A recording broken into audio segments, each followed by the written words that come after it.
ஓம் ஸ்ரீ கணேஷாய நம. ஓம் ஸ்ரீ சத்குருவே நம. ஐந்து கரத்தனை ஆனை முகத்தனை இந்தின் இளம்பிறை போலும் எயிற்றனை நந்தி மகந்தனை ஞான கொழுந்தினை பூந்தியில் வைத்தடி போற்றுகின்றேனே. எல்லாம் வல்ல ஸ்ரீ சத்குருநாதரின் திருவடி வணங்கி உங்கள் அனைவருக்கும் அடியேன் முதற்க வணக்கத்தை தெரிவித்துக் கொள்கின்றேன். அடியேன் ஒவ்வொரு முறையும் பேசுகின்ற பொழுது ஒரு ஆரம்பம் என்று ஒன்று இருக்கிறது. ஒவ்வொரு பேச்சாளனுக்கும் ஒவ்வொரு சொற்பொழிவு செய்பவர்களுக்கும் ஆரம்பம் என்ற நிலை இருக்கின்றது. அதை போலவே நான் பேசுகின்ற பொழுது, இந்த அடியேன் பேசுகின்ற பொழுது இந்த நாளினுடைய சிறப்பை பற்றி நாம் தெரிந்து கொள்ள வேண்டும். காலையிலே நாம் எழுகின்ற பொழுது எதை நாம் நினைக்கின்றோமோ அதன்படி நடந்தால் அந்த நாளை நாம் நல்ல நாள் என்று எண்ணுகின்றோம். நாம் நினைத்தபடி நடக்கவில்லை என்று சொன்னால் அந்த நாளை கெட்ட நாள் என்று நினைக்கின்றோம். ஆன்மீக துறையில், பக்தி துறையில் ஒரு நாளை எதை வைத்து நாம் நல்ல நாள் என்று எண்ண வேண்டும்? திருநாவுக்கர் சுவாமிகள் சொல்கிறார்கள், பேசின் திருவருளை அல்லால் பேசாத நாளெல்லாம் பிறவாத நாளே. வாயை திறந்து பேசுகின்ற பொழுது என்னுடைய திருநாமத்தை பற்றி பேச வேண்டும். செவியிலே கேட்கின்ற பொழுது என்னுடைய திருநாமத்தை பற்றி கேட்க வேண்டும். மனதிலே இறைவனை நினைக்க வேண்டும். இந்த உடலினாலே நற்காரியங்கள் செய்யக்கூடிய இடங்களுக்கு வந்து பங்கு கொள்ளக்கூடிய வாய்ப்புகள் என்றைக்கெல்லாம் கிடைக்கிறதோ அந்த நாட்களெல்லாம் புனிதமான பொன்னான நாட்கள். அந்த வாய்ப்புகள் கிடைக்கவில்லை என்றால் பிறவாத நாளே என்றால் இறந்த நாளுக்கு சமானமாக கருதப்படுகிறது. அரியானை அன்னர்த்தம் சிந்தையானை அருமறையின் அகத்தானை அணுவை யாருக்கும் தெரியாத தத்துவனை தேனை பாலை திகழொளி தேவர்த்தம் கோனை மற்றை கரியானை நான்முகனை கனலை காற்றை கலவரியை கலந்து நின்ற பெரியனை பெரும்பற்ற புலியூரானி பேசாத நாளெல்லாம் பிறவாத நாளே. திருநாவுக்கர் சுவாமிகள் சொல்லுகின்ற பொழுது அந்த சிவபெருமானை சொல்லுகிறார்கள், நாம் எந்த கடவுளை நாம் வழிபாடு செய்கின்றோமோ அந்த கடவுளை நினைக்காத நாட்கள் எல்லாம் பிறவாத நாளே இறந்த நாளுக்கு சமானம். ஒரு பக்தருக்கு சந்தேகம் ஏற்பட்டது. வாரத்தில் 7 நாட்கள் இருக்கின்ற பொழுது எந்த நாளில் இறைவனை வழிபாடு செய்வதற்கு உகந்த நாள் என்ற ஒரு சந்தேகம். சுவாமி விவேகானந்தரை சந்தித்து கேட்டார்கள். சுவாமிஜி அவர்கள் சொன்னார்கள், எந்த நாளில் நீ வழிபாடு செய்கிறாயோ அந்த நாள் நல்ல நாள், எந்த நாள் நீ வழிபாடு செய்யவில்லை அந்த நாள் கெட்ட நாள் என்று சொன்னார்கள். தியாகராஜர் அவர்கள் ஸ்ரீ ராமபிரானை பார்த்து வரம் கேட்கின்ற பொழுது, ராமா, நான் என் வாயை திறந்து பேசுகின்ற பொழுது என் வாயிலிருந்த ராமா என்ற நாமம் வரட்டும். நான் என் வாயை திறந்து பேசுகின்ற பொழுது ராமா என்ற நாமம் வரவில்லை என்று சொன்னால் நான் பேசுவதை காட்டிலும் பேசாமல் இருப்பதே சால சிறந்தது என்று கேட்கிறார்கள். ஏனென்றால் இந்த உலகத்தை நாம் எடுத்துக்கொண்டால் 84 லட்சம் உயிரினங்கள் இருப்பதாக நம்முடைய சனாதன தர்மம் கூறுகிறது. அத்தகைய 84 லட்ச உயிரினங்களிலே மனித பிறவி என்பது அற்புதமான ஒரு பிறவி. அரிது அரிது மானிடராய் பிறத்தல் அரிது என்பது ஔவையாருடைய ஒரு திருவாக்கு. பகவான் சங்கராச்சாரியர்கள் சொல்லுகின்ற பொழுது அனந்த கோடி ஜென்மங்களிலே நாம் செய்திருக்கின்ற சுகிர்தங்களினாலே புண்ணியங்களினாலே இந்த மானிட பிறவியை நாம் அடைந்துள்ளோம் என்று சங்கராச்சாரியர்கள் சொல்லுகிறார்கள். தாய்மானவர்கள் சொல்லுகின்ற பொழுது எண்ணறிய பிறவிதனில் எய்ததற்கு அரியது மானிட பிறவி என்று தாய்மான சுவாமிகள் சொல்கிறார்கள். எல்லாருக்கும் மேலாக முத்தாப்பாக மணிவாசக பெருமான் திருவாசில சொல்லார்கள், புல்லாகி பூடாகி புழுவாகி மரமாகி பல்விருகமாய் பறவையாய் பாம்பாய் கல்லாய் மனிதராய் பேயாய் கணங்களாய் வல்ல அசுரராய் முனிவராய் தேவராய் செல்லா நின்ற இத்தாவர சங்கமத்துள் எல்லா பிறப்பும் பிறந்து இழைத்தேன் எம்பெருமான், மெய்யே உன் பொன்னடிகள் கண்டு இன்று வீடுட்டேன் என்று சொல்கிறார்கள். இந்த மனித பிறவி எடுப்பதற்கு முன்பு இத்தனை பிறவிகளில் நாம் பிறந்து இறந்து பிறந்து இறந்து இப்பொழுது மனித பிறவியை நாம் அடைந்திருக்கின்றோம். அந்த ஒரு மனித பிறவியும் கூட இந்த உலகத்தில் எத்தனையோ கண்டங்கள் எத்தனையோ தேசங்கள் இருக்கின்ற பொழுது இந்த பாரத தாயினுடைய மடியிலே நாம் வந்து பிறந்திருக்கின்றோமே, அதற்கு நான் எத்தனையோ புண்ணியங்கள் நாம் செய்திருக்க வேண்டும். பாரத தாயினுடைய மடியிலே பிறப்பதற்கு நாம் புண்ணியம் செய்யாமல் இருந்திருந்தால் இந்த மண்ணிலே நாம் பிறந்திருக்க முடியாது என்று அருமையாக பெரியவர்கள் சொல்கிறார்கள். ஏனென்றால் பாரதம் என்று இந்த நாட்டினுடைய மிகப்பெரிய ஒரு பெயர். இந்தியா என்பது பிற்பாடு வந்தது. பாரதம் என்றால், பா என்றால் ஞானம், ரத்தம் என்றால் திளைப்பது. ஞானத்தில் திளைக்கின்ற நாடு, பக்தியில் திளைக்கின்ற நாடு, ஆன்மீகத்தில் திளைக்கின்ற நாடு இந்த பாரத நாடு. எனவே தான் இந்த பாரத நாட்டில் பிறப்பதற்கு நாம் புண்ணியம் செய்திருக்க வேண்டும். பாரத நாடு பழம்பெரும் நாடு, நீர் அதன் புதல்வன், இந்நினைவு அகற்றாதீர் என்ற மகாகவி பாரதி அவர்கள் அழகாக சொன்னார்கள். சுவாமிஜி அவர்கள் வேந்தர் சொன்னார்கள், இந்த மனித பிரிவு எடுப்பது மட்டும் முக்கியமல்ல, இந்த பாரத தாயினுடைய மடியிலே பிறப்பதற்கு நாம் புண்ணியம் சேர்க்க வேண்டும். காரணம், இந்த உலகிற்கு ஒரு மனிதனுக்கு எப்படி முதுகெலும்பு என்பது முக்கியமோ, அதே போல நம்முடைய பாரத நாட்டினுடைய ஆன்மீகம்தான் இந்த உலகத்திற்கு ஒரு முதுகெலும்பாக இருக்கிறது.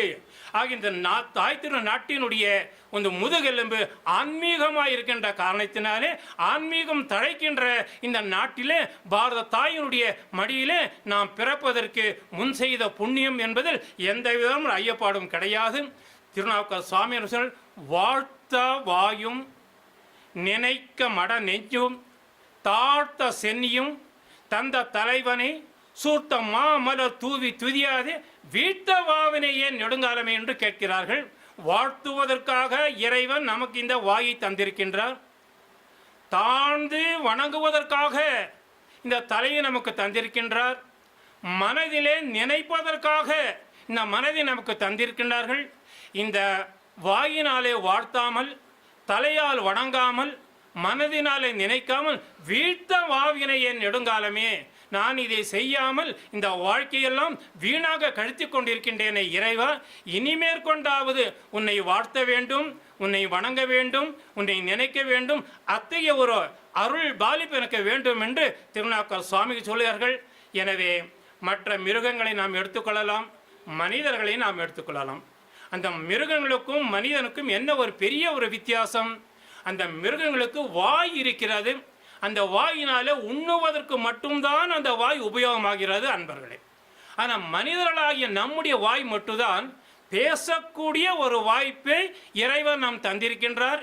எனவே பேசக்கூடிய ஒரு வாய்ப்பை தந்த இறைவனை இந்த வாயால் நம்ம வாழ்த்தாமல், இந்த வாயினால திருநாமத்தை சொல்லாமல் இருந்தால் என்ன ஒரு பிரயோஜனம்?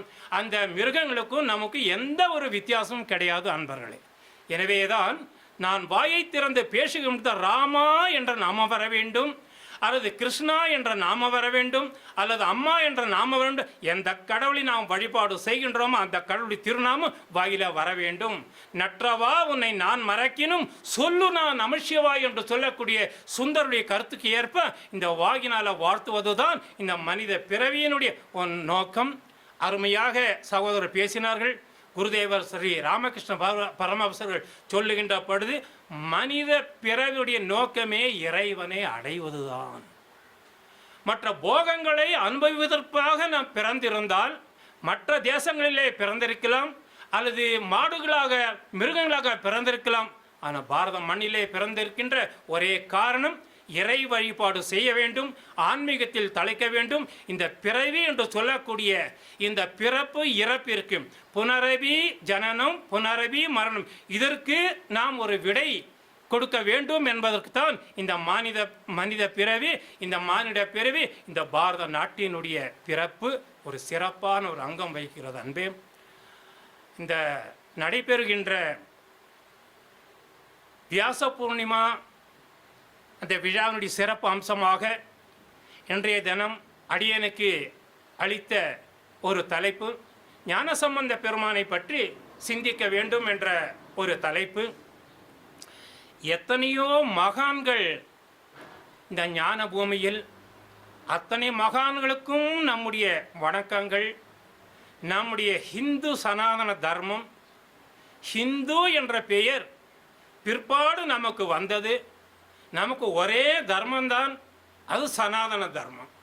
காரணம், அப்பொழுது எந்த வேறு தர்மம் இருந்தது இல்லை, எந்த ஒரு மதமும் இருந்தது இல்லை. பிறகு சில காலகட்டங்களிலே சில காரிய நிமித்தமாக பல மதங்கள் உருவாகின்ற பொழுது நம்முடைய மதத்திற்கு ஒரு பெயர் வேண்டும் என்பதற்காக ஹிந்து மதம் என்று அழைத்தார்களே ஒழிய, இந்த ஹிந்து மதம் என்பது நம்முடைய உண்மையான பெயர் அல்ல, நமக்கு சனாதன தர்மம் தான். அத்தகைய சனாதன தர்மத்திலே நம்முடைய சனாதன தர்மம் 6 பிரிவாக பிரிக்கப்பட்டது சங்கராச்சாரியுடைய காலத்தில்.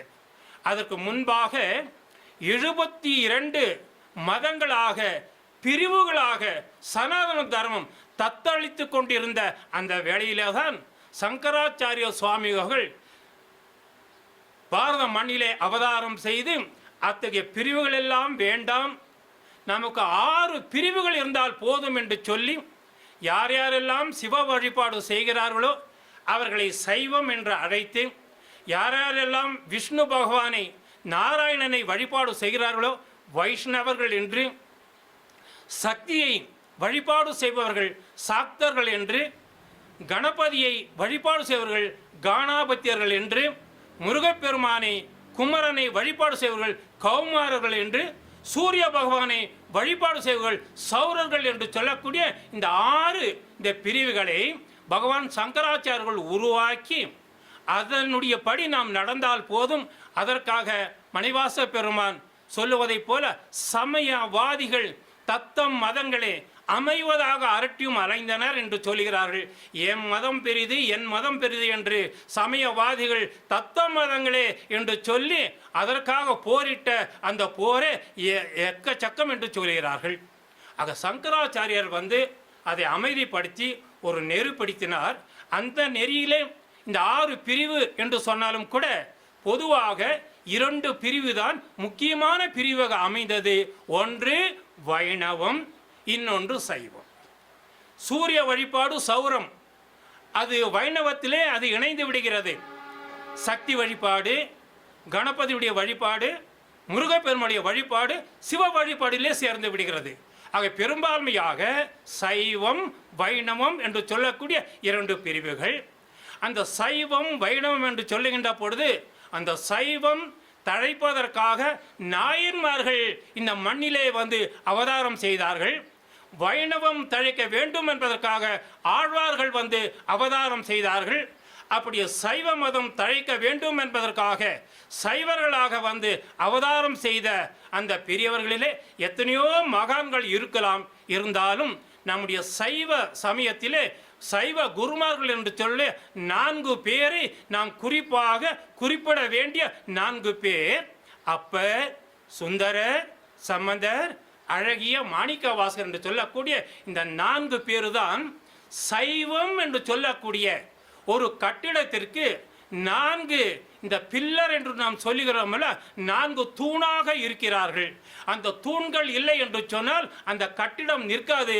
அதே போலவே இந்த சைவம் என்று சொல்லக்கூடிய இந்த ஒரு கட்டிடத்திற்கு 4 தூண்களாக இருப்பவர்கள் தான் நம்முடைய அப்பர், சுந்தரர், சம்பந்தர், அழகிய மாணிக்கவாசகர். இந்த 4 பேர்களிலே நமக்கு அளிக்கப்பட்ட ஒரு தலைப்பு ஞானசம்பந்த பெருமானுடைய ஒரு தலைப்பு. அந்த ஞானசம்பந்த பெருமானை பற்றி இன்றைக்கு நாம் சிந்திக்க இருக்கின்றோம் அன்பர்களே. சாதாரணமாக நம்முடைய சனாதன தர்மத்திற்கு ஒவ்வொரு காலகட்டத்திலும் ஒவ்வொரு இடையூறு வருவது உண்டு. எப்படி ஒரு சூரியன் பிரகாசமாக இருக்கின்ற பொழுது மேகங்கள் இந்த சூரியனை மறைக்கிறதோ அதே போல பல காலகட்டங்களிலே பல மதங்கள் உருவாகி ஹிந்து என்று சொல்லக்கூடிய சனாதன தர்மம் என்று சொல்லக்கூடிய அந்த சூரியனை சில நேரங்களே மறைப்பது உண்டு. அப்படி சமணர்களால் மறைக்கப்பட்ட ஒரு சூரியனை போல நம்முடைய சைவம் ஒரு சீன நிலை திசையில் இருக்கின்ற பொழுதுதான் சிவபாத இருதயர் என்று சொல்லக்கூடிய பகவதி அம்மான் என்று சொல்லக்கூடிய 2 தம்பதிகள் சீர்காழி என்று சொல்லக்கூடிய அந்த இடத்திலே அந்த கிராமத்திலே அவர்கள் வாழ்ந்தார்கள். அந்த ஒரு காலகட்டத்தில் அடியேன் ஏற்கனவே குறிப்பிட்டதை போல சைவ மதம் மிகவும் ஒரு கீழ்த்தரமான ஒரு மோசமான நிலையிலே படுகுழியில் தள்ளப்பட்ட ஒரு சூழ்நிலை. எனவேதான் சிவபாத இருதயர் இறைவனை பிரார்த்தனை செய்கின்றார். பொதுவாக நாம் எடுத்துக்கொண்டால் நமக்கு இப்படிதான் ஒரு மகன் வேண்டும் என்று நாம் நினைத்து யாரும் பிறக்கப் போவது இல்லை. நாம் கணவன் மனைவன் கூடுகிறோம், குழந்தைகள் பிறக்கிறது. தாய் தந்தை என்னை கேட்டு பிறந்தானா இல்லை என்னை கேட்டு தான் பிறந்தானா என்று சொல்லக்கூடிய அந்த கருத்தின்படி நாம் ஏதோ ஒரு சம்பவம் அதில் குழந்தை பிறக்கிறது. ஆனால் சில ஞானிகள் சில மகான்கள் வந்து பிறக்கின்ற பொழுது அந்த இடத்தை அவர்கள் ஏற்கனவே முடிவு செய்கிறார்கள். எனவே சிவபாத இருதயர் சிவபெருமானை நினைத்து அவர் பிரார்த்தனை செய்கின்றார். இறைவா சிவபெருமானே, சைவம் என்று சொல்லக்கூடிய அந்த ஒரு நிலை இப்படி தாழ்ந்து இருக்கின்ற பொழுது அந்த நிலையிலே இருந்து சைவத்தை தழைத்து ஓங்க செய்யக்கூடிய ஒரு மகன் எனக்கு பிறக்க வேண்டும். எப்படி புவனேஸ்வரி அம்மா அவர்கள் விவேகானந்தர் பிறக்கின்ற பொழுது இறைவனுடைய திருவருளினாலே ஒரு சிறந்த மகன் பிறக்க வேண்டும் என்று நினைத்தாரோ, அதே போலவ சிவபாத இருதயர் இந்த பகவதி அம்மன் நினைத்தார். அதன்படியே ஒரு நல்ல நாளில் ஒரு ஆண் குழந்தை பிறந்தது அன்பர்களே. அந்த ஆண் குழந்தை பிறந்த அந்த வேளையில் அந்த சீர்காழி என்று சொல்லக்கூடிய அந்த இடமே அங்கு இருக்கக்கூடிய அனைத்து உயிரினங்களுக்கும், மக்களுக்கு மட்டுமல்ல அனைத்து உயிரினங்களுக்கும் மனதிலே இனம் தெரியாத ஒரு மகிழ்ச்சி ஏற்பட்டது அன்பர்களே. ஒவ்வொருவருக்கும் பேசிக்கொள்கிறார்கள், எதனால் இந்த சீர்காழி பகுதி இப்படி ஒரு சிறப்பாக இருக்கிறது, இப்படி ஒரு மகிழ்ச்சியாக இருக்கிறது என்று ஒவ்வொருக்குள் பேசிக்கொள்கிறார்கள். அப்பொழுது அவர்களுக்குள்ளே பேசிக்கொள்கிறார்கள், ஒன்றும் இல்லை, சிவபாத இருதயருக்கு ஒரு ஆண்மகவு பிறந்திருக்கிறது, ஒரு ஆண்மகன் பிறந்திருக்கிறான், அதனாலே தான் நம் எல்லோருக்கும் தெரியாத ஒரு மகிழ்ச்சி நம் மனதிலே உருவாகிறது என்று சொல்லி அவர்களுக்குள்ளே ஒரு சமாதானம் பேசக்கூடிய அளவிற்கு ஒரு நல்ல நிமித்தங்கள், நல்ல சகுனங்கள் ஏற்பட்டன அன்பர்களே. மகாபாரத்தை நாம் எடுத்துக்கொண்டால் முதல் நாளிலே தருமன் பிறக்கின்றான். தருமன் இந்த பூமிக்கு அந்த விழுகின்ற பொழுது, பிறக்கின்ற பொழுது இந்த உலகத்திலே நல்ல ஒரு நிமித்தங்கள், நல்ல ஒரு குணங்கள் எல்லோருக்கும் ஏற்படுகின்றன. அடுத்த நாள் தான் துரியோதனன் பிறக்கின்றான். அந்த துரியோதனன் பிறக்கின்ற பொழுது, தருமன் பிறக்கின்ற பொழுது எந்த ஒரு நல்ல நிமித்தம் ஏற்பட்டதோ அதே அந்த நேர் எதிர்மாறாக இந்த துரியோதனன் பிறக்கின்ற பொழுது அப்படி ஒரு நிலை ஏற்பட்டதாக மகாபாரதத்தில் நாம் பார்க்கின்றோம். எனவேதான் அந்த சைவம் தழைப்பதற்காக வந்த அந்த ஞானசம்பந்த பெருமான் என்று பிறகு நாம் குறிப்பின்றோம். ஆளுடைய பிள்ளையார் என்பதுதான் அவருடைய இயற்பெயர். நாளொரு மேனி பொழுதொரு வண்ணமாக சுத்த சைவ அந்த மரபிலே வந்த காரணத்தினாலே வீட்டிலே விடாமல் அந்த சிவ பூஜை செய்கிறார்கள். 2 ஆண்டுகள் முடிகின்ற ஒரு தருவாய் ஏற்பட்டது. 3ஆம் ஆண்டு முதல் வாரம் என்று நாம் சொல்லலாம். அந்த முதல் வாரத்திலே சிவபாத இருதயர் கோயிலுக்கு செல்ல வேண்டும் என்று நினைத்து காலையிலே புறப்படுகின்றார். இந்த 3வது வயதுடைய ஆரம்பத்திலே ஞானசம்பந்த பெருமான் தன்னுடைய தந்தையிடம், அப்பா நானும் கோயிலுக்கு வருகிறேன் என்ற ஒரு அடம் பிடித்தார். தந்தை எவ்வளவோ முயற்சி செய்து குழந்தையை தடுத்து நிறுத்தினார். அவர் விட்டப்பாடில்லை. ஏனென்றால் சிவபெருமானே அழைப்பது போல இருந்தது. எனவே யாரும் அதை தடுக்க முடியவில்லை. எனவே சிவபாத இருதயர் அந்த 3 வயது அந்த ஆரம்பிக்கின்றது தன்னுடன் அழைத்து சென்று சீர்காழி அந்த கோயிலுக்கு சென்றார். அந்த கோயிலுக்கு சென்று அந்த குளத்திலே அது மூழ்கி அதில் குளிக்க வேண்டும். அந்த ஏரி கரையிலே, அந்த மடுவுடைய கரையிலே அவரை உட்கார வைத்து விட்டு ஒரு 1 நிமிடம் 2 நிமிடம் அந்த குளத்திலே குளிப்பதற்காக கீழே மூழ்குகின்ற பொழுது இவர் பார்க்கின்றார், 3 வயது தான் அப்பொழுது ஆரம்பிக்கிறது, அப்பாவை காணோம். இவருக்கு இப்படி குளிக்கிறாரு, இப்படி மூழ்கிறாரு, அந்த விஷயம் ஒன்றுமே தெரியாது. 3 வயசு. இவர் அப்பா அப்பா அம்மா அப்பான்னு அழுகிறாரு. எப்படி நம்ம வீட்டில் குழந்தைங்க ஒரு அம்மா அப்பா காண அப்படின்னா எப்படி அவங்க அழுகிறாங்களோ அதே மாதிரி அவர் அழுதாரு. அந்த அழுகையில் என்ன விசேஷம் அப்படின்னு அன்பர்களே, முன்பிறவியினுடைய ஒரு தொடர்ச்சி என்ற காரணமா, இல்லை சிவபெருமான் தன்னை ஆட்கொள்ள வேண்டும் என்ற அந்த ஒரு சங்கல்பம், ஒரு சித்தம் இருந்த காரணமா அம்மே அப்பா அம்மே அப்பா என்று இவர் தன்னுடைய தந்தையை நினைத்து துன்பம் வருகின்ற பொழுது எப்படி நாம் அம்மாவை அழைக்கின்றோமோ அதை போல அழைத்தார். எல்லாம் வல்ல ஞான வள்ளல் பெருமான் ஆகிய சிவபெருமானுக்கு இந்த ஒரு சப்தம், குழந்தை அழுகின்ற அம்மா அப்பா என்ற ஒரு சப்தம் தன்னுடைய காதிலே கேட்டது அன்பர். இந்த ஒலி அம்மா அப்பா என்று அந்த அழுத அந்த ஒலி சிவபெருமானுடைய காதிலே நுழைகின்ற பொழுது தன் மகன் முருகப்பெருமான் அம்மா அப்பா என்று அழைத்தால் எந்த ஒரு ஒலி கேட்டு ஒரு உள்ளுணர்வு ஏற்படுகிறதோ அந்த ஒரு உள் உணர்வு சிவபெருமானுக்கு ஏற்பட்டது அன்பர்களே. சிவபெருமானுக்கு இந்த உள் உணர்வு ஏற்பட அந்த ரிஷப வாகனத்தின் மீது அமர்ந்து இடது பாகத்திலே அம்பாளை அழைத்து அந்த சீர்காழி என்று சொல்லக்கூடிய அந்த தெப்பக்குளம் இருக்கிறதே அந்த குளத்தினுடைய அருகில் இவர் வந்து காட்சி கொடுக்கிறார். சிவபெருமான் நேரடியாக குழந்தையை பார்த்து காட்சி கொடுக்கிறார். அந்த காட்சி கொடுக்கின்ற பொழுது குழந்தை அழுது கொண்டிருக்கின்றது. எனவே சிவபெருமான் சொல்லுகிறார், அம்மா குழந்தை அழுகிறது, குழந்தை அழுகிறது, அப்படியே போய் கொஞ்சம் பால் கொடுத்துட்டு வாங்க அப்படின்ட்டு சிவபெருமானே எம்பிராட்டியாகிய பார்வதி அண்ணி அனுப்புகிறார். அப்போ இந்த ஞானசம்பந்த பெருமானுடைய அந்த நிலையை பற்றி சேக்கிழார் பெருமான் அழகாக சொல்லுங்க. கண் மலர்கள் நீர் ததும்பா. சின்ன குழந்தை 3 வயசு, அப்போதான் ஆரம்பம். அம்மா அப்பாவை காணும், அப்பாவை காணும். அப்போ அழுகின்ற பொழுது கண்ணீர் ததும்புகின்றது. கண் மலர்கள் நீர் ததும்ப கை மலர்களை பிசைந்து, நமக்கு ஒரு பயம் வருகின்ற பொழுது எப்படி நம் கைகளை நாம் பிசைந்து கொள்ளுகின்றோமோ அதே போல கை பிசைந்தும் வண்ண மல செங்கனிவாய் மணி அதரம் துடைப்ப. செங்கனிவாய் செவ்வாய் என்று சொல்லுகிறோம். அத்தகைய வாயினாலே எண்ணில் மறை ஒலி பெருக. அவருடைய எண்ணத்திலும் அவர் எழுகின்ற அந்த ஒலியிலும் எவ்வுயிரும் குதூகலிப்ப, எல்லா உயிர்களும் இன்பமாக இருக்க வேண்டும் என்பதற்காக புண்ணிய கன்று அணைய தாம் பொறுமை அழுதார்.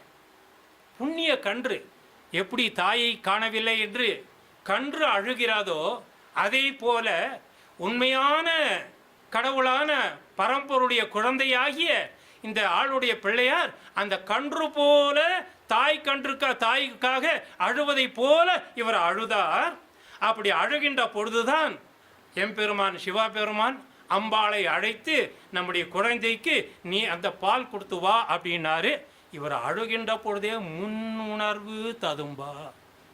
அந்த பிரிவியஸ் கர்மா, முன் பிறவியினுடைய அந்த ஒரு தூண்டுதலின் காரணமாக தான் அம்மா அப்பா என்று சொல்லக்கூடிய அந்த ஒலி முருகப்பெருமானுடைய ஒலியாக மறந்தது. எனவே அன்னை பராசக்தி அழுகின்ற பிள்ளையார்த்தம் நோக்கி அருள் கருணை. அம்பாள் வந்து சிவபெருமான் அனுப்புகிறாரு. அம்பாள் குழந்தைகிட்ட வந்துட்டாங்க. குழந்தைகிட்ட வந்தோடனே முதல் பார்க்குறாங்க. பார்த்த ஒரு காரணம் என்ன அப்படின்னா கண் நயன தீட்சை என்று சொல்லக்கூடிய ஒரு தீட்சை. குழந்தைய நம்ம பார்க்குறோம். குருமார்கள் நம்மை பார்த்தாலே ஒரு தீட்சை, குருமார்கள் நம்மை தொட்டால் ஒரு தீட்சை, குருமார்கள் செவியிலே ஓதினால் ஒரு தீட்சை, ஸ்பரிச தீட்சை, கண் தீட்சைன்னு பலவிதமாக சொல்கிறாங்க. அதான் நம்ம கைவல்ய நவநீதம் என்று சொல்லக்கூடிய ஒரு இடத்திலே சொல்ல அயன் ஆமி மீன் பறவை போலா என்று கைவல்ய நவநீதம் சொல்லுகிறது அன்பர்களே. அழகாக சுவாமிஜிகளுக்கு எல்லாம் தெரியும். ஐயன் என்றால் குரு, ஆமை மீன் பறவையை போல. ஆமை என்ன செய்யுமா, குளக்கரையில் முட்டையிடும். குளக்கரையில் முட்டையிட்டுட்டு அது பாட்டில் போயிடும். எங்கே போய் இந்த முட்டையை நினைக்கிறதோ நினைத்த மாத்திரத்தில் இந்த முட்டைகள் குஞ்சுகளாக வெளியே வரும். ஆக ஆமை நினைக்கிறது. மீன் என்ன செய்கிறதாம், முட்டையிட்டு விட்டு சற்று தூரம் சென்று திரும்பி பார்க்கிறது. அந்த முட்டையை மீன் பார்த்தவுடன் அந்த முட்டை குஞ்சுகளாக வெளியே வரும். இது இரண்டாவது முறை. மூன்றாவது, பறவையை போல பறவை முட்டையிடும், அந்த முட்டையை அடை காக்கும், அதை உஷ்ணப்படுத்தும், அந்த உஷ்ணப்படுத்துகின்ற பொழுது அந்த முட்டையிலே இருந்து குஞ்சு வெளிவருகிறது. ஆக ஒரு குரு சீடனை நினைத்தால் பக்குவத்தை அடையலாம், தொட்டால் பக்குவத்தை அடையலாம், பார்த்தால் பக்குவத்தை அடையலாம். இது கைவல்ய நவநீதம் சொல்லக்கூடிய ஒரு அற்புதமான ஒரு கருத்து. அதே போல அன்னை பராசக்தி இந்த குழந்தையை பார்த்தால் பார்த்தது அந்த கண்ணினால் பார்த்தக்கூடிய அந்த நயன தீட்சியாக இருந்தது. அடுத்தபடியாக அன்னை பராசக்தி குழந்தையினுடைய அந்த கண்ணீர் இருக்கிறதல்லவா, தன் கையினால் துடைத்தாள். எப்படி ஒரு பாக்கியம் பாருங்க. அம்மா அன்னை பராசக்தி லோக நாயகி ஒரு குழந்தைய தொடறாங்க அப்படின்னா ஒரு சாதாரண விஷயமா இல்லைங்க. ஏதோ நம்ம பேசுகிறோம் கேட்குறோங்க மட்டும் இல்லை, நம்ம சிந்திச்சு பார்த்தா இது கை கூட முடியாத ஒரு காரியம். ஏனென்றால் அன்னை பராசக்தியை பற்றி அபிராம் பட்டர் குறிப்பிடுகின்ற பொழுது சொல்கிறார்கள், அழகிற்கு ஒருவரும் ஒவ்வாத வள்ளி அரும் மறைகள் பழகி சிவந்த பதாம்புயத்தால் பனிமாமதியின் குழவி திருமடி யாமலை கோமலை கொம்பிருக்க இழுவுற்று என் நெஞ்சே உறங்கேல் உனக்கு என் குறையே என்று அழகாக சொல்கிறார். அத்தகைய உலகத்திலே அழகிற்கெல்லாம் அழகானவள் அன்னை பராசக்தி. அந்த பராசக்தி பக்தர்களுக்கு காட்சி கொடுக்கின்ற பொழுது பல மகான்கள் பேசினாடியன் கேட்டிருக்கிற, பல புத்தகங்களை படிச்சிருக்கிற, அன்னை பராசக்தி தன்னுடைய பக்தர்களுக்கு அருள்பாலிக்கின்ற பொழுது தன்னுடைய அந்த உருவத்தினுடைய அமைப்பில் யாருக்கும் காட்ட மாட்டாங்களாம். இது மிக அற்புதமான ஒரு ரகசியமாக சொல்லுவாங்க. ஏன்னா அவ்வளவு பெரிய அன்பாக, அவ்வளவு பெரிய ஒரு அழகாக இருக்கக்கூடிய அந்த உருவத்தில் யாருக்கும் காட்சி கொடுக்க மாட்டாங்க. அழகிற்கும் ஒருவரும் ஒவ்வாத வள்ளின்னு அபிராம் பட்டு சொல்கிறாங்க. அதனால் சின்ன குழந்தையாய் போய் காட்சி கொடுப்பாங்க, இல்லை வயதான கிழவியாய் போய் காட்சி கொடுப்பாங்க. அந்த அம்மா எப்படி இருக்காங்கோ, மின்னாயிரம் ஒரு மெய் வடிவாகி விளங்குகிறது அந்நாள் அகமகிழ் ஆனந்த வலி அருமறைக்கும் முன்னாய் நடு எங்குமாய் முதல்வி தண்ணி உண்ணாது ஒழியினும் உன்னினும் வேண்டுவது ஒன்றில்லையே என்று அபிராம் பட்டவர் சொல்கிறார்கள். எனவே மின்னாயிரம் ஒரு மெய் வடிவாகி அன்னை பராசக்தி எப்படி இருக்கின்றால், ஒரு மின்னல் மின்னுகின்ற பொழுது எவ்வளவு வெளிச்சமாக இருக்கிறதோ, ஆயிரமாக மின்னுகின்ற பொழுது அது எவ்வளவு வெளிச்சமாக இருக்கிறது, யாராலும் பார்க்க முடியாது. அத்தகைய அழகு வாய்ந்த அன்னை நம்முடைய ஆளுடைய பிள்ளையாருடைய அந்த முகத்திலே கண்ணில் வரக்கூடிய அந்த கண்ணீரை துடைக்கிறாள். அந்த உடலை தொடுவது என்பது மிகப்பெரிய அற்புதமான கண் துடைத்து பிறகு பொற்கிண்ணத்திலே தன்னுடைய மார்பகத்திலே இருந்து பாலை கறந்து அந்த குழந்தைக்கு ஊட்டினாள். இந்த சேக்கிடா பெருமாள் அழகாக சொல்கிறாங்க, பொன் கிண்ண வண்ணம் அப்படின்னு சொல்கிறாங்க. பொதுவாக இறைவனுக்கு ஒவ்வொரு ஸ்தலத்திலும் ஒவ்வொரு பெயர் இருக்கும். பொதுவாக திருவண்ணாமலை என்று சொன்னால் அருணாசலேஸ்வரர் என்று சொல்லக்கூடிய அந்த பெயர். அருணாசலேஸ்வரர் இருக்கக்கூடிய இந்த இடத்திலே இருக்கக்கூடிய அம்பாளுடைய பெயர் உண்ணாமுலை நாயகி. அம்பாளுடைய பெயர் உண்ணாமுலை நாயகி.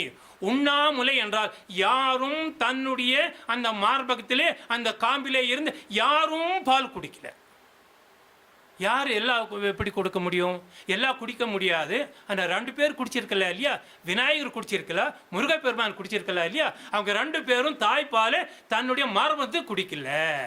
இதில் கந்த புராணத்திலே கச்சிப சிவாச்சாரியர் அழகாக சொல்கிறாங்க, சரவண பொய்கிலே முருகப்பெருமான் அங்கே அவதாரம் செய்தார். அவதாரம் செய்து எடுத்த முருகனை அன்னை பராசக்தி தன்னுடைய மார்பகத்திலே இருந்து நேரடியாக பால் கொடுக்கவில்லை, கிண்ணத்திலே கறந்துதான் அங்கே பால் கொடுத்ததாக கச்சிப்ப சிவாச்சாரியர் அவர்களும் அதை குறிப்பிடுகிறார்கள். எனவே இதை யாரும் எச்சல் படாத ஒரு மார்பகத்தை உடையவள் அன்னை பராசக்தி. அதான் உண்ணாமுலை நாயகி. அந்த உண்ணாமுலை நாயகி அந்த ஞான வள்ளல் பெருமான் என்று சொல்லக்கூடிய பிறகு சொல்லக்கூடிய ஆளுடைய பிள்ளையாருக்கு தன்னுடைய மார்பகத்திலே இருந்து அழுகின்ற பிள்ளையார்த்தாம் நோக்கி அருண்கண் எழுகின்ற திருவுளத்து இறைவர்த்தாம் எவ்வுலகும் தொழுகின்ற மலை கொடியை பார்த்து அருளினார், நீ கொஞ்சம் பால் கொடுங்க அப்படின்னு சொல்றப்போ இந்த கிண்ணத்தில் அதே பாலை கறக்குறாங்க. கருத்து கொடுக்கும்போது சொல்றாங்க, எண்ணறிய சிவஞானத்து அமுதம் குழைத்து அருளி. அற்புதமான தமிழ் வார்த்தை.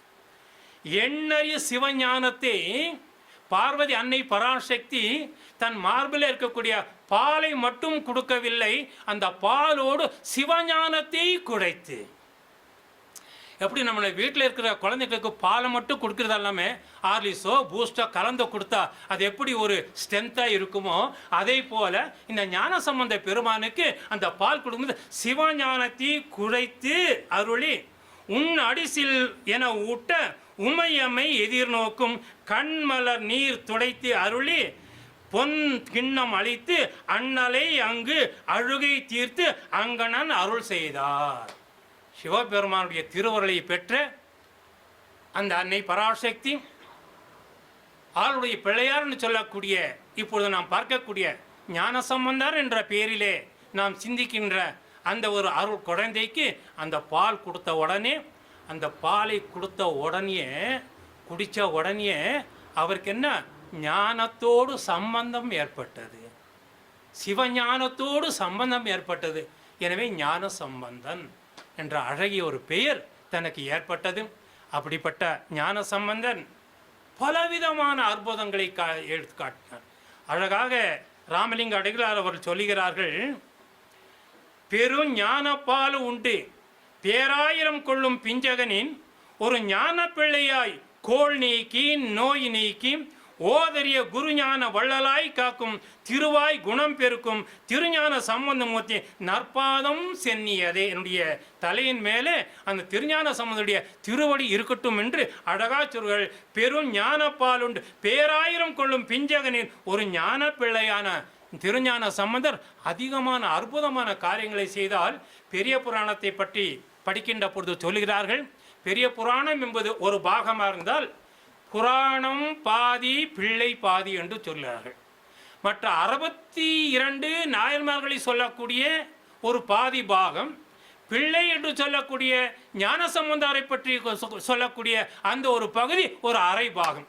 ஆக பெரிய புராணத்திலே அரை பாகம் ஞானசம்பந்த பெருமான், அரை பாகம் 63 நாயன்மார்கள் என்று சொன்னால் அந்த ஞானசம்பந்த பெருமானுடைய ஒரு பெருமை எந்த அளவிற்கு இருக்குது என்று நம்மால் புரிந்து கொள்ள முடிகிறது. அன்பே, அத்தகைய ஞானப்பால் உண்ட ஞானசம்பந்தன் செய்த காரியங்கள் அற்புதமான காரியங்கள். காலம் கருதி ஒரே ஒரு நிகழ்ச்சியை மட்டும் உங்களுக்கு சொல்ல அடியேன் கடமைப்பற்றின் காரணம், இந்த சிந்து சனாதன தர்மத்தில் இத்தகைய ஞானிகள் வந்திருக்கிறார்களா, இப்படியெல்லாம் நடந்திருக்கிறதா என்று நாம் ஆச்சரியப்படுகின்ற நம்முடைய பக்தி அதிகமாகிறதா அன்பர்களே. சைவம் நான் சொன்னேன், க்ஷீண திசை என்றால் படுகுழியில் தள்ளப்பட்ட ஒரு சூழ்நிலை. மன்னன் பாண்டியராஜன் தன்னுடைய மனைவி மங்கையர்க்கரசி அம்மையார் அவர்கள் ரொம்ப வேதனைப்பட்டாங்க. புருஷன் அரசன் சமண மதத்தில் சேர்ந்துட்டாரு, அதுலேயே மூழ்கிட்டு இருக்காரு, சைவத்துக்கு அங்கே இடமே இல்லை. அப்படி ஒரு சூழ்நிலையில் மனைவி நினைக்கிறாங்க, மங்கையர்க்கரசி அம்மா நினைக்கிறாங்க, எப்படியாவது இங்கே சைவம் தழைக்க நான் ஏற்பாடு செய்யணும் அப்படின்னு சொல்லி அழகிய தன்னுடைய மந்திரியை வைத்து திருஞான சம்பந்தரை அங்கே வரவழைக்க வேண்டும் என்று அவர்கள் நினைத்து அதன்படி ஏற்பாடு செய்து திருஞான சம்பந்தர் மதுரைக்கு வந்தார். நான் மதுரைக்கு வருகின்ற பொழுது சமணர்கள் எல்லாம் ஒன்று சேர்ந்து அரசனிடம் சென்று சமண மதத்தில் இருக்கக்கூடிய அரசனிடம் சென்று, இப்படி ஒரு சைவத்தை சார்ந்து ஒரு சிறுவன் வந்திருக்கின்றார், அவரை நாம் பார்த்து விட்டோம், அதனாலே கண்டமுட்டு என்று தமிழிலே ஒரு பெயர். கண்டமுட்டுன்னா பார்த்ததுனால ஏற்படுகின்ற தீட்டுன்னு சொல்லுவாங்க. அப்படி ஒரு சூழ்நிலை இருந்தது.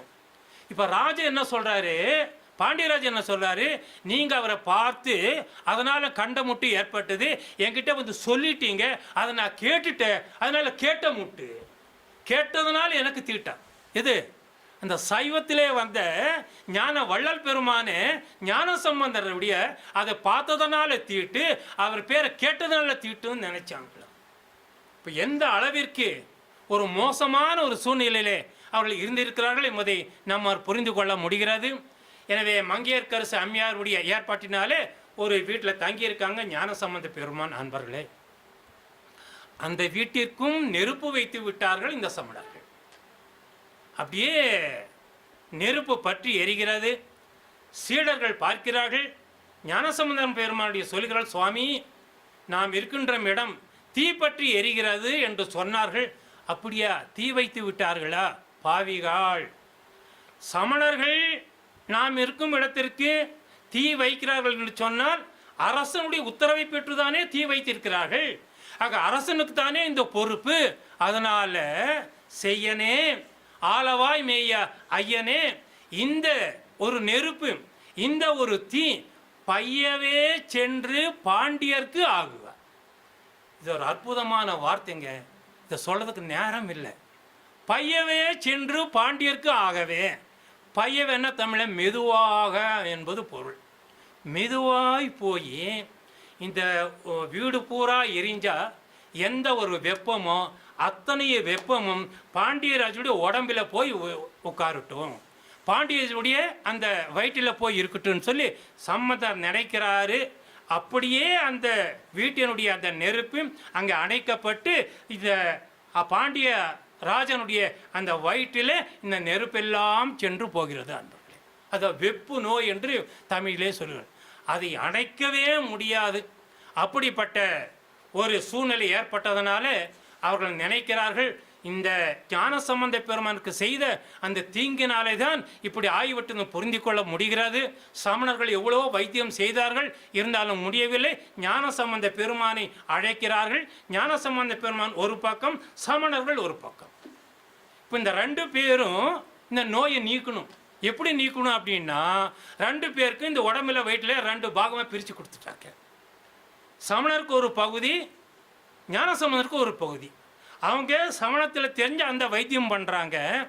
நம்ம ஞானசம்பந்த பெருமான், ஞானத்தை அருள்வதற்காக வந்த ஞானசம்பந்த பெருமான் இந்த திருநீற்றுடைய மகிமையை நாம் புரிந்து கொள்ள வேண்டும் என்பதற்காக மந்திரமாவது நீர், வானவர் மேலது நீர், சுந்தரமாவது நீர், துதிக்கப்படுவது நீர், தந்திரமாவது நீர், சமயத்தில் உள்ளது செந்துருவாய் உமைபங்கன் ஆலவாயன் திருநீரை என்று சொல்லி திருநீற்று பதிகத்தை சொல்லி அந்த திருநீற்றை எடுத்து தன்னுக்கு எந்த பாகத்தை ஒதுக்கப்பட்டிருக்கின்றதோ அந்த பாகத்தை தடுகின்ற பொழுது அன்பர்களே, அந்த பாகத்தில் இருந்த அந்த நெருப்பும் அந்த வெப்பம் அடுத்த பாகத்திற்கு சென்று விட்டது. அன்பு, இது நடந்த உண்மை, சரித்திரம். அப்படிதான் அரசனுக்கு புரிந்தது, நாம் தான் தவறு செய்து விட்டோம் என்று சொல்லி அந்த சமணர்களை அப்புறப்படுத்தி ஞானசம்பந்த பெருமானியை இன்னொரு பாகத்திற்கு வைத்தியம் செய்ய வேண்டும் என்று நினைத்து அந்த வைத்தியத்தினாலே சமண மதத்தினுடைய அந்த க்ஷீண நிலையை அழித்து சைவத்தை தழைப்பதற்காக அவர் வந்திருக்காரு. அதனால் தான் சொல்கிறார், சைவம் தழைக்கா வந்தானடி ஞான பேர் கொண்டு அழைத்தானடி என்று வள்ளல் பெருமான் அவர் சொல்கிறார்கள். அப்படியே ஞானசம்பந்த பெருமானுடைய ஒரு திருவருள் பாதி புராணம் என்று சொல்கிறேன். அவரை பற்றி நான் பேசிக்கொண்டே வருடம் முழுக்க பேசினாலும் பேசிக்கொண்டே இருக்கலாம் நண்பர்களே. இந்த ஒரு நேரம் காலம் கருதி எப்படி அந்த சைவம் தழைப்பதற்காக வந்த ஞானசம்பந்த பெருமான் பாண்டிய அரசனுடைய அந்த நோயை, அந்த வெப்புநோயை தீர்த்தாரோ, அதே போல நம்முடைய உடல் நோயும் நம் மனோ நோயும் தீர்த்து நம்மை எல்லாம் ஆட்கொள்ள வேண்டும் என்று ஒரு பிரார்த்தனை செய்து நல்லதொரு வாய்ப்பினை நல்கிய நமது சாய் நிவாஸ் சுவாமிஜிமார்களுக்கும் நமது மனசு டிவி நேயர்களுக்கும் அடியனுடைய முதற்கண் இந்த நன்றியை சொல்லி விடை பெற்றுக் கொள்கின்றேன். நன்றி, வணக்கம், ஜெய் சத்குரு.